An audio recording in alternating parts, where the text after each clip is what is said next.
Alright, hey everybody, I'm back. Sarah in the kitchen again. Tonight we're going to do my grandma's spaghetti sauce, but with my twists and turns on it. We're going to do it with venison, because yes, I'm a country girl and that's what we do. I want to give a shout out to my stepson Bryce. Thanks for getting the deer. Next year, let's try with a gun and not your truck, buddy. So I got my pan getting warmed up. I got about 2 tablespoons of olive oil in there. We want to use oil when we are using venison because it has no fat in it whatsoever. It's a very healthy meat. You can also do this with turkey, beef, ground chicken, really whatever meat you want to do. This is just to get it started. This is about 1.5 pounds. I do it with 1 pound too. Doesn't really matter. We're just going to brown this up, break it up. We're going to add our mushrooms here in a second because we're going to pull the mushrooms and the meat out after we brown them. And just use the bits on the bottom to get our marinara really going. Because I do pulse it up with my submergible blender at the end. And I like the chunks of meat and mushroom in my sauce. So we're just going to brown this up. Break it all down. Get our mushrooms in here. We don't want to add salt yet because salt makes moisture come out of your mushrooms and you won't get a brown on them. We're just going to get this browning. I'm going to pause this so you guys don't have to watch all the slow motion stuff today. And I'll be back with you in a minute when we're ready to go to step 2. Okay, so we're back. We got nice brown meat. Mushrooms are starting to cook. We're going to take a slotted spoon. Pull all that meat out. I'm going to set it aside. One of the reasons I've taken the meat and the mushrooms out is because I like the chunks of that in the marinara when I go to have spaghetti. The next step I'm going to show you all these vegetables that we're going to cook down. We're actually going to emulsify and break up and make a sauce. And then later on, go back and put this in right before we serve it over our spaghetti. We just want the flavor into the meat. So almost got the last bit out. We're going to let all that oil get nice and hot. We want that oil. We want all the bits down in here. So we got our meat and our mushrooms we're going to set aside. Yum. Okay. I got my oil going. We're going to do a double batch of this part. It's only a single batch of meat, but I want an extra thing of marinara because I want to show you another recipe tomorrow. My stuffed mushrooms that calls for just this marinara. So I got, this is 6 carrots. If you're just doing spaghetti sauce, go ahead and just do 3. I'm sorry, 3. 2 green peppers. We're going to do 2 onions, but one of the biggest feedback I got on the last video was you couldn't see how I chopped the onion, and this is a really good trick. So we're going to show you on this one. We're cutting the ends off. Real quick, cut her down the center, peel it, come on baby. I'm going to turn this heat down a little bit over here. I don't want to start burning stuff already. Okay, so here's our onion halves. We're going to cut this way and then this way. So slices like so. And then you turn it this way and chop. Because it's in layers, the onion will break down. Once you get here, you tip it, go down like that. And you got nice pieces of onion. That one was kind of a mess, so let's get this all out of my way and show you one more time. So cut slices. Okay, we got slices going this way, see them all? Then cut this way. For some reason this onion just keeps wanting to get away from me. Tipper, cut down. Hope you could see that. We will soon find out. Okay, so there's onion number 2 going in the pot. So 6 carrots, 2 peppers, 2 onions. If you're just doing one batch of just spaghetti for the night, you need 3 carrots, 1 pepper, 1 onion. I've also got here 6 cloves of garlic. So 1 batch, 3 cloves. Right in. So we'll stir. Go back up a little more on that heat. start softening all these. Okay, some salt. Probably about 2 teaspoons. I'm horrible about measuring. I just am not a measuring kind of girl. I'm going to try just to teach other people my recipes. And then of course I got the fresh ground pepper again. A couple nice ones. We're just going to get this cooking down till the onions are translucent. Everything starts getting some flavor. Probably 6-7 minutes here we're going to cook this for. I'm going to keep stirring sporadically, once in a while. Keep those brown bits, work them up off the bottom. Probably about a medium-high heat, okay? So I'll be back in about 6 minutes. Okay, so we're back, and it was almost exactly 6 minutes. Our peppers are nice and soft, our carrots are getting soft, our onions are translucent. Everything's breaking down really good. Got all the brown bits off the bottom. Okay, we're going to take 2 cans. Get this out of the way. 2, what size are these? 12-ounce cans of tomato paste. This is about the only thing these little spatulas are good for, is getting stuff out of cans. Other than that, they're worthless. But guess everything has to have its own use, you know? Okay, so 1, 2 cans. Okay, now my grandmother's version, this is where I start changing stuff up a little bit. 1, she never used carrots. And 2, she always used water.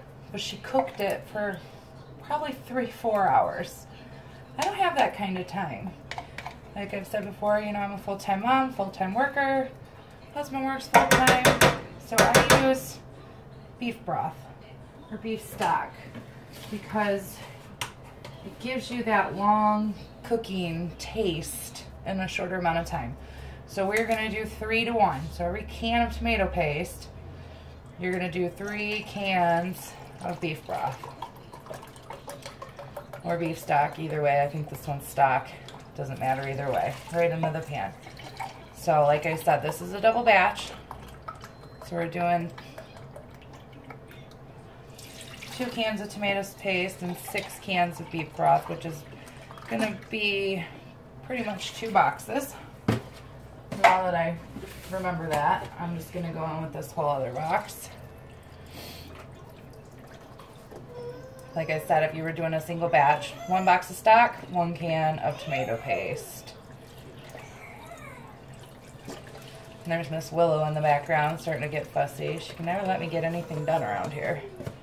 Okay, 2 boxes in, garbage bowl behind me. I'm going to break down that tomato paste. It's a lot of sauce, be careful, don't spill it. I went down to low right before I added all that because my vegetables were starting to smoke a little bit. They weren't burning, my pan was just getting hot on the sides. I'm going to go back up to medium because we got to break up all this tomato paste, but I guess you don't need to see that. Let's add the rest of our stuff. Okay, country girls, we buy in bulk. We go to what we call around here the Mennonite store. Actually, it's up in Marlette. It's Country View Bulk Foods. Spices are ridiculously cheap. We're going to go about, normally I do a palm full, but like I said, I'm trying to measure for you guys. So I'm thinking that's about 1.5 tablespoons. So we're going to do 3 tablespoons of each. I got oregano. I've got basil.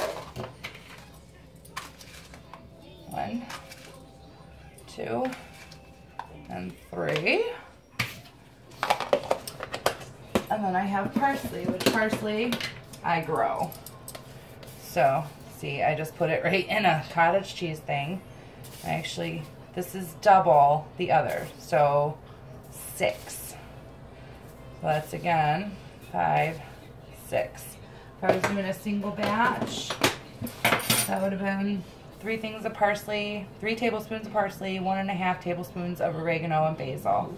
Okay, I gotta break some of this down to get this all incorporated so you can see what it looks like. We're also gonna add a little sugar here in a minute. Take the back of your spoon and push down on those clumps of tomato paste and break them down. You just gotta get everything incorporated in this. I promise will start looking more like sauce and not soup. because this is going to cook down for a little bit. Just I'm going to heat up a little bit more. We got to get this boiling to incorporate everything. Don't want to boil, I guess it's more of a simmer. Just keep pushing on those clumps. Breaking down that tomato paste, working the herbs in. And in the summer, by all means, you're going to use fresh. You're not going to use the same amount because fresh herbs and dry herbs have a different effect. Like I said, I eyeball everything and I taste it. If I don't like it, I add some more. I need to start writing all my recipes down so that I can show people. So we're starting someplace. So breaking all that down, you can see it's starting to look like sauce. I still got a lot of clumps of tomato paste in there, but you're getting the gist. Okay, now the sugar is really to your taste. I like sweet sauce. My husband doesn't like sweet sauce so much, so I try to meet in the middle. We're going to start with about 3 tablespoons of sugar. Cool little trick. If you got a coffee drinker, take a mason jar, take a can of salt, and when the salt's gone, you take your ring, you put it on there, and you draw a circle around it, and cut it out, and then insert it right into your lid. Perfect for morning coffee because you can close it, keeps ants out, bugs out, keeps your sugar nice and dry. Nice little country girl trick for you. Okay, so we're working all this in. Now, like I said, my grandma would normally use water and let this cook for about 3 hours. I don't have that much time. So I'm going to get the rest of this tomato paste incorporated. And I'm going to let this simmer on low. Once I get it up to a simmer, we're going to drop it down to low, I should say. I'm going to cover it for probably about 45 minutes. And I'm going to take the cover off and kind of let some of the moisture come out so it thickens up a bit. So I'll come back when I remove the lid, show you where we're at. I'm just going to keep breaking this down here for a minute. Get it ready to come to a simmer, cover her up, and let her work for a little bit. See you in about 45. Okay, so it hasn't been 45 minutes yet. I just wanted to come back real quick and show you what this looked like all stirred together. And I'm about to come up to a simmer because if you stop stirring for a minute, you can start to see the bubbles come around right here. Now it's not going to do it because I just stirred. Go figure. Anyways, when you get to this point, it was simmering just a minute ago, I promise, and then I stirred it. You're going to cover her up, and I'm at medium-high heat right now. We're going to kick down to low. We're just going to let her go for 45 minutes. You really don't need to mess with it. You can check on it, you can smell it if you want to, but that's about all you got to do. So I will be back in 45. Okay, so we're back. It's been about 45 minutes. This is what you want it to be doing pretty much the whole time. A nice simmer going like that. I stirred it probably about 4 or 5 times in the 45 minutes. What we're checking for now is we need the veggies to be nice and soft. So we're going to grind them up. You can use a food processor. You can use a potato smasher. You can use a submergible blender, a blender. So I'm just going to push them, see if they push through. I really want to make sure I got a carrot. Yeah, we're pretty soft. If I was using a potato masher, like this, I would probably give it another 15 minutes with the lid on. But I'm going to give it a taster real quick. Make sure we don't need any more salt or sugar. It's going to be really hot.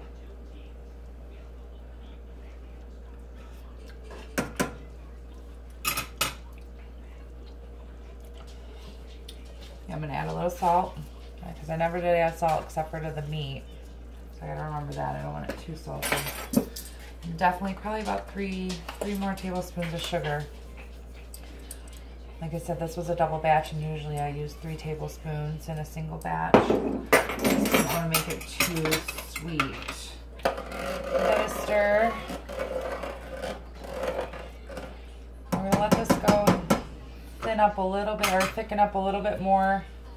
But I'm going to do it with the lid off. Let some of that moisture leave.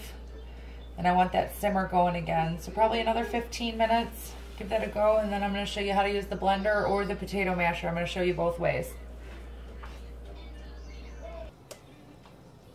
Okay, so it's been 15 minutes on high. Notice it's gotten a lot thicker.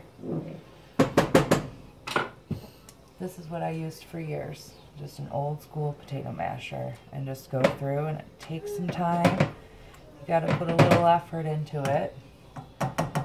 Go through, smash all that stuff. I've started collecting stuff over the years. So now I finally got a submergible blender. Make sure that is underneath, or you will splatter yourself. This is why I use a coated pan. So I'm just going to grind this all up. It's going to help thicken the sauce more, break down all those veggies with the natural sweetness from the carrots.